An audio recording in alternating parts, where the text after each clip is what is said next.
Sound speeds! And if you're a fan of the Ambient Series 4 4-section QP and QS boom poles, then pay close attention, because in this video I'm going to showcase to you the Series 5 4-section Slim and Slim Mini boom poles. But before we get going, full disclosure, Ambient did send me the Series 5 Slim and Slim Mini in exchange for this showcase video. I do get to keep them following this video, but I'm not going to allow that to affect my opinion, so you can expect this to be a fair and honest presentation. Now, why isn't this a review?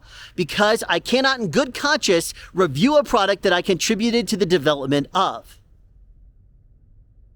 That's right. These two new Ambient boom poles are both 4-section booms. The first is the Slim Long, which is about 17 feet long. The other is the Slim Short, which is about 10 feet 9 inches long. Let me start out by saying that everything that I said in my Series 5 QP5150 video holds true today, including, am I going to switch over from my Series 4 QS poles? No, because I like the 4 segments. If the Series 4 booms were not 4 segments, they were 5, and I was starting over, by all means, I'd get the Series 5 any day. Probably, but considering that my love for 4-section boom poles is based on years and years of experience with 4-section boom poles, I like the fact that they are smaller in my hands. I like the fact that there's less segments to have to extend and collapse. And I'm not alone in this opinion. And our only option for a brand new 4-section boom poles would be a Panamic, since Ambient discontinued their 4-section booms. And when Ambient decided to discontinue all of their 4-section boom poles, boy did I hear about it. And not just from fellow viewers, from fellow pro boom operators that could not find one anywhere on the market. And they did ask me, do you know any place I could get one? I said, pretty much any place. And they said, no, they've been discontinued. And I looked around and found that to be true. And I knew it was serious when people started asking me, how much would I sell mine for? Not going to happen. No professional boom operator is going to get rid of the poles that they love and rely on every single day, even if they're offered a lot of money over the retail price when they sold brand new. But then people started asking me things like, well, what are you planning on doing? And I said, continue to use my 4-section QS poles. Okay, well, what can I do?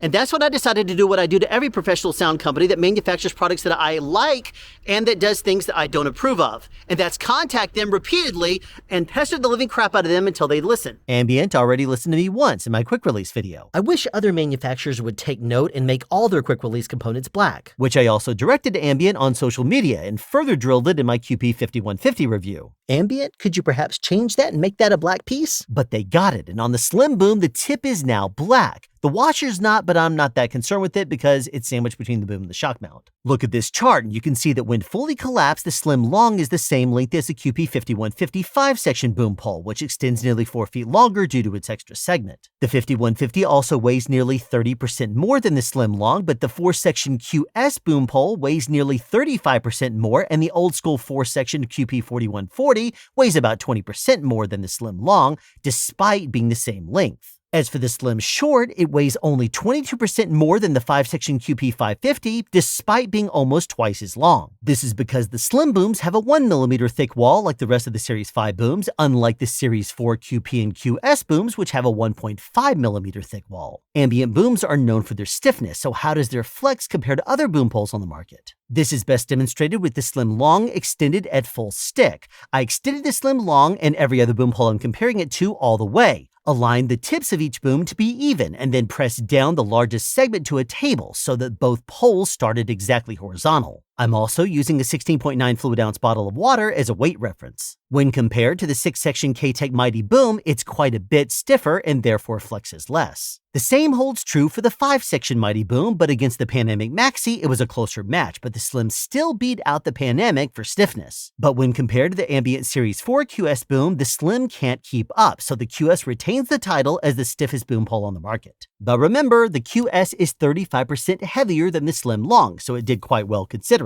Also note that when you look down the barrel of a boom pole, the flex looks more extreme, but if you look at it from the side, you'll realize that it's not at all. Speaking of looking at it from the side, when you aggressively cue Slim boom poles, they are highly responsive and snap right where you want them. You can see how the water bottle gets tossed around at the end of the Slim, and never once did it feel like it was stressed, nor did I hear a crack. Even the Slim Short at just over a pound in weight can toss around the water bottle, which is only barely lighter.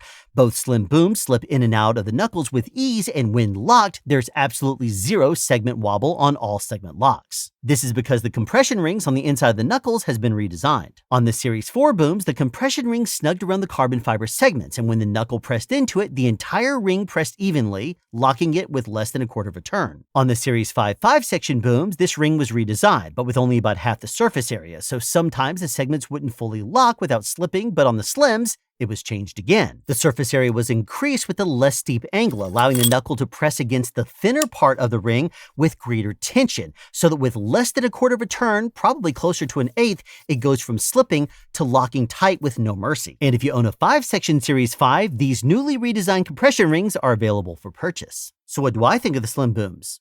This is exactly what lovers of thin boom poles should buy. If I was starting over and having to rebuy booms for my kid, I wouldn't stress myself out trying to find QS booms. I would go ahead and buy the slim long and the slim short without batting an eye. They are absolutely that good and totally worth it for $850 for the long and $660 for the short as of the time of this video.